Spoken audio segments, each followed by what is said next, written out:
is a challenge. And one of the challenges that whole notion of self-regulated learning, monitoring of your own learning, is they're not used to doing it. So you have to actually instruct.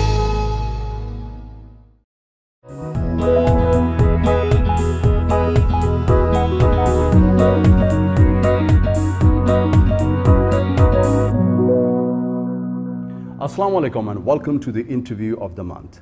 Nominated for the 1000 Women for the Nobel Peace Prize 2005 and winner of the coveted Distinguished Arabian Woman Award, Dr. Haifa Jamal Lail is our guest today. Welcome to the show, ma'am.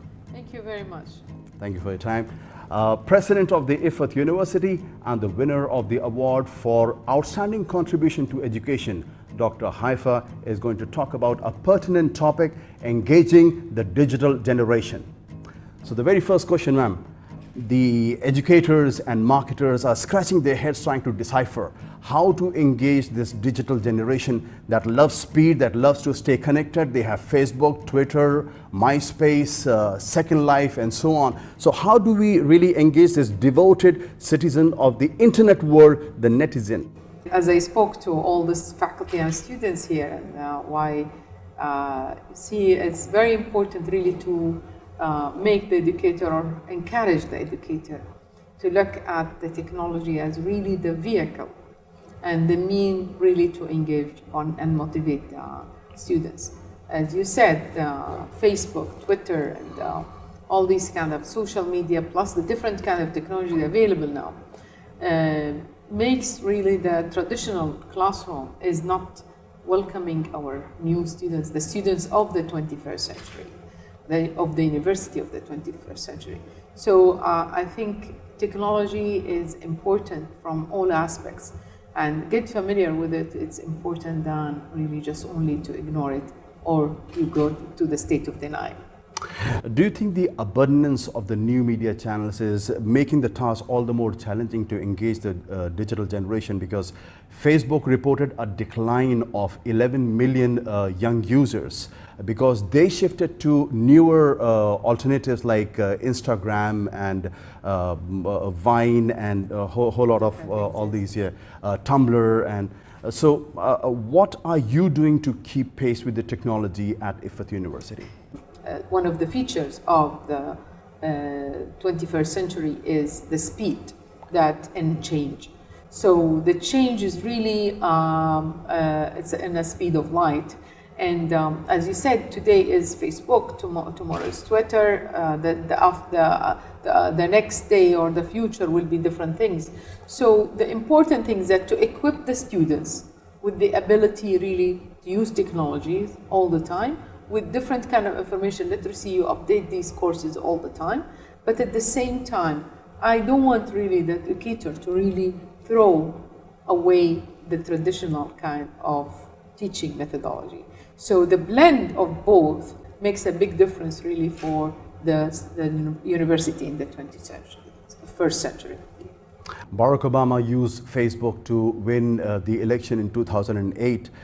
Social media is the biggest shift since the Industrial Revolution. Yes. The students are creating, who are the part of the digital community, they are creating a common place where they can load information and share information. Yes. Now, this is clearly challenging the traditional pedagogy. Yes. So how do you think it is going to impact the increasing gulf between traditional teaching and the expectations of the digital generation? I think I don't want to say to increase the gap, because I don't want that to happen. It's just how to close the gap, okay, between the educators and the students by making both of them really come to the middle ground. So students really are aware that that traditional teaching is really important, to see the other students, to see the faculty, from time to time, but also the educator really needs to understand that using technology and using this social media and in this information age, it's vital. It's important really to connect, to reach to the students in this century. So making an effort from both sides, it will help a lot really to close the gap and to reach really the advantage or the goal of the 21st century and how to achieve education and make it really better than yesterday. Our students are born in the digital world. Digital is like a first language to them. Exactly. They speak a digital language. Their minds are conditioned. They grow in that environment. Whereas the older generation come from a non-digital world. For them, digital is a second language. Yes. They are the digital immigrants. Yes. So, I mean, what is the role of academics in such a scenario? I think it's keep developing the digital immigrants. It's a must in any institution because, as you said, the technology is really updating themselves all the time, and reaching out to these kind of development and making them familiar, making our faculty familiar with these things. It's really need to have a center of faculty development in the academia.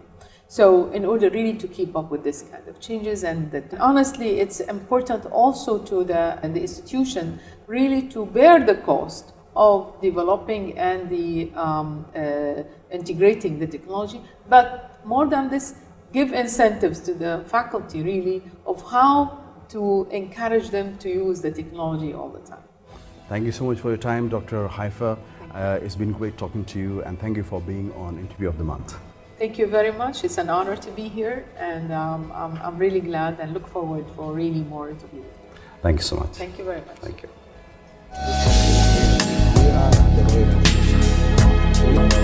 It is a challenge. And one of the challenges that whole notion of self-regulated learning, monitoring of their own learning, is they're not used to doing it. So you have to